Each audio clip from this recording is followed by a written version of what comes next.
Hey, how's it going, everyone? Let's go ahead and talk about what is the set and forget strategy when it comes to investing. And as a side quest, we're going to answer the question, is VTI the way to go? I think by this point, everyone, including their wife's boyfriend, knows how important investing is. But truth be told, investing into stocks can be really intimidating. It really is. And don't get me started on analyzing the numbers, forecasting intangible catalysts, and picking the winners being a combination of skill and luck. And thank baby Jesus, there's many different strategies and methods of investing. So if you feel overwhelmed by the idea of investing, that's why the set and forget strategy exists. Set and forget is not necessarily lazy as the name might imply, but it's good for those who would rather allocate time for other activities or hobbies such as showering naked, or even going out of their way to tell everyone that they're vegan. How do you know if a stranger is vegan? They'll tell you and shame you for eating that delicious quarter pounder from McDonald's.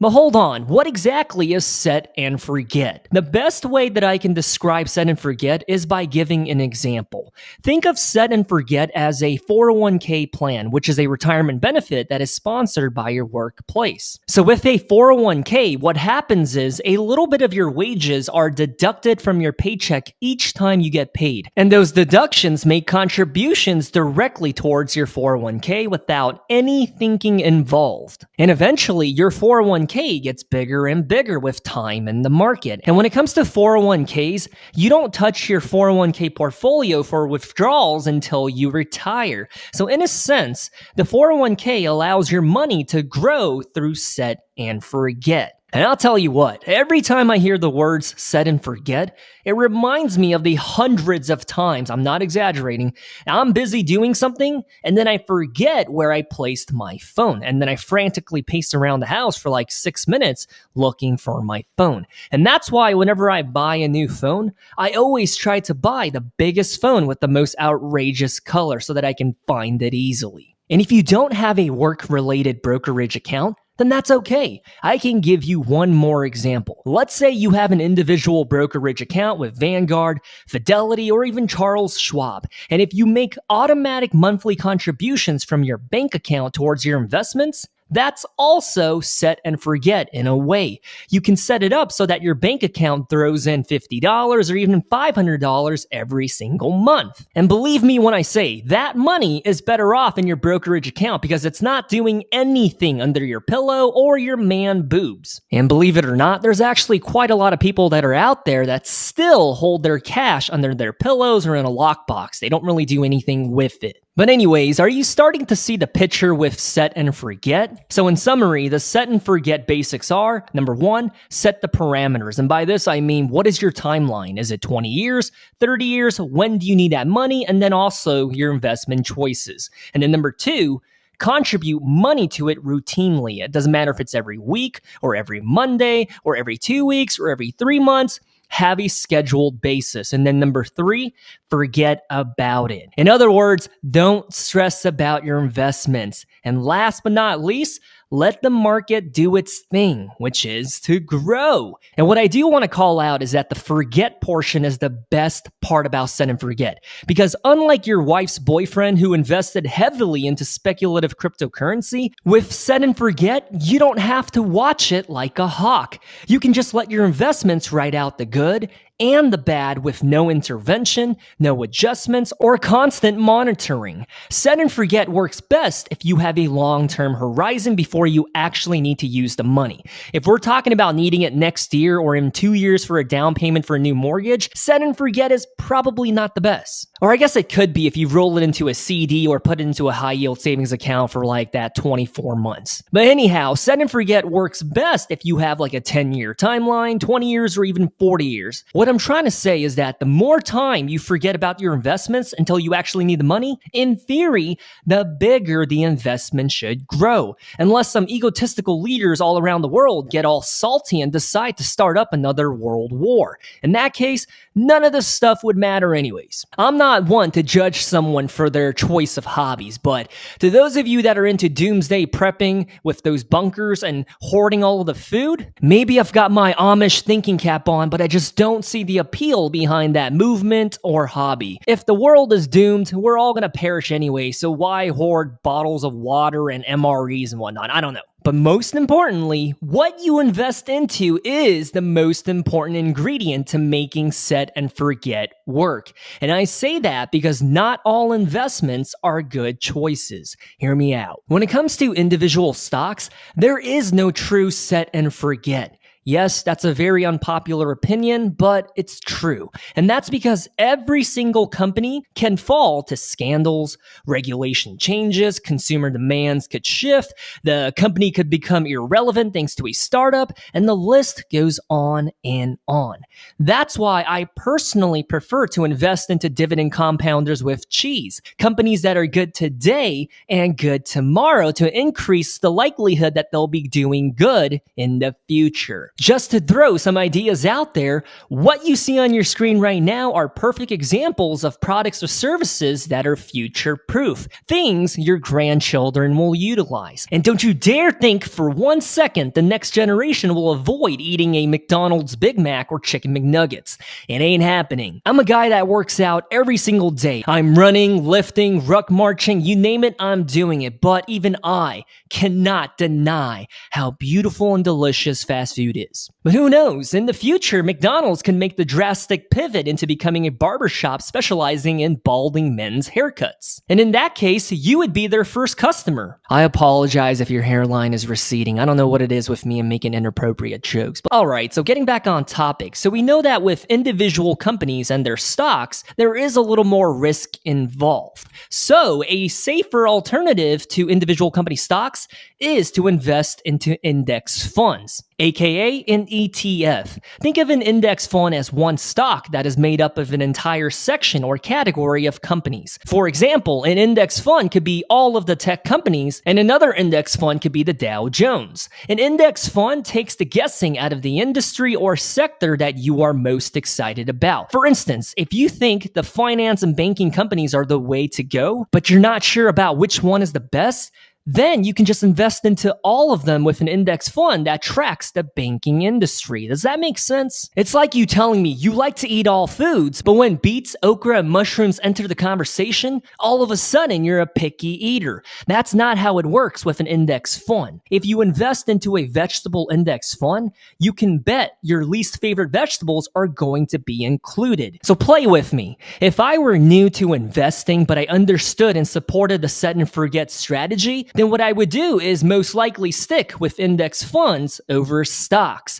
Unfortunately for me, I am passionate about the stock market, and finding undervalued companies is a hobby of mine. But you don't care about that. So coming up is a list of my most favorite index funds because they are all tried and true. Battle tested, like your toilet when you violently shot diarrhea into it after that one time you ate something that your in-laws made. My first personal favorite index fund is the Vanguard Total Stock Market Index Fund, aka VTI. This index fund has almost every single company trading in the US stock market, and the total return for the past 20 years from June 2004 to June 2024 has been 611%. Yes, your money would have grown by over 600% in 20 years. That is the power of the market and time in the market. When we look at it year over year, the CAGR, which stands for compound annual growth rate, meaning how much your money grows in one single year on average, was 10.2%. And if you want more information about VTI,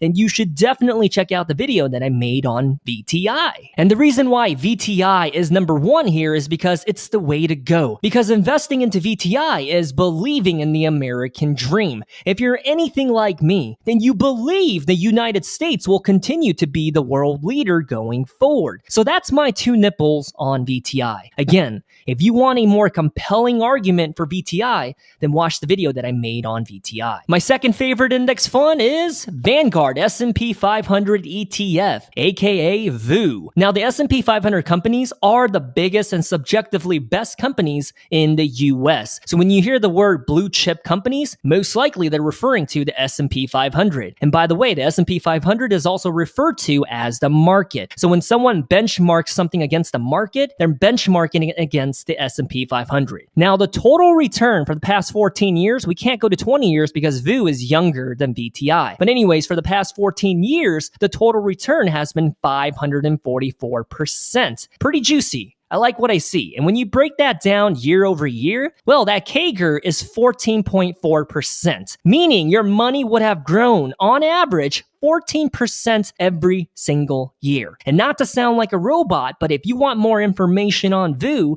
then watch my video on VU. I promise you'll learn a thing or two. And my third favorite index fund is Schwab's U.S. Dividend Equity ETF, aka SCHD. SCHD is probably the most popular dividend-oriented index fund out there, actually quickly rising up the ranks as JEPQ. But anyways, the SCHD and the companies within this index fund are in the Dow Jones U.S. Dividend 100. So 100 dividend-paying stocks that the Dow Jones deemed the best. And the total return for the past 13 years or so has been 360%.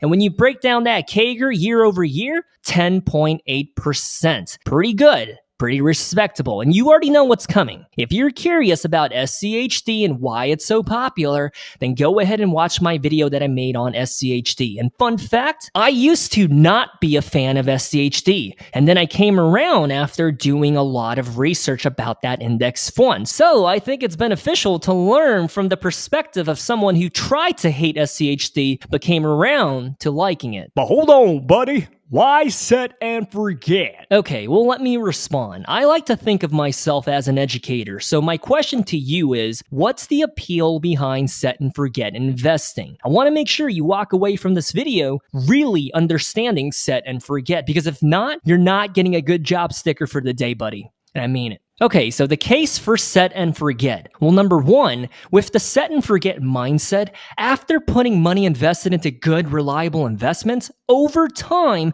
they should grow and compound for the long run, as we just saw from the examples of VTI, VU, and SCHD. But not only that, with set and forget, it's as automatic as 401k contributions or setting up your bank account to deposit into your brokerage account on a scheduled basis. Then you can set up your brokerage account to automatically invest any money you put into that account back into your investments. Gosh, that was a mouthful. And the thing is, set and forget is just perfect for the people who know investing is important, but don't have the time or resources to be analyzing stocks every single day or week like I do. In fact, with the set and forget philosophy, you can sleep better at night, not having to worry if your investments are deep in the red or if they're doing great in the green. You can be like this little guy right here, what you see on the right side of your screen, because a set and forget investor is a patient investor who is in it for the long run. They don't care what's happening this week or even next month. What they care about is, did my portfolio grow in 18 years? Or in 32 years. But I'll tell you what, if you want to toss and turn in bed all night long because you invest into speculative crap, then by all means, do whatever floats your boobs.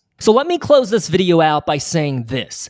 Investing is important. If you haven't gotten that yet, you have to understand that investing is important because saving cash will not build you wealth. It's what you do with the saved money and cash that makes the difference. With investing, you can build generational wealth, but it's not going to happen overnight. So you have to learn the virtue of patience. But over the long run, by investing, you allow your money to work for you. Past performance is not indicative of future gains, but time in the market has historically yielded about a 8% rate of return each year. But to be honest, it does not always look like that. Sometimes your portfolio will go up by like 30% in a single year, and then the following year, your investments might decline by 22%. But you get the picture. The average will be about 8%. And when in doubt, do something that your future self will thank you for. The decisions that you make today will have dividends later on, whether those are good choices or bad choices. And if you made it to this point in the video, then please watch my video about what happens after your first $100,000 invested into the stock market. And if you have already watched that video before, then would you please consider clicking like on this one? I'm not asking for donations or to name your next dog after this channel. I'm just asking for a simple like if you enjoyed this video. Jokes aside, I'll talk to you next time. Stay safe, everyone.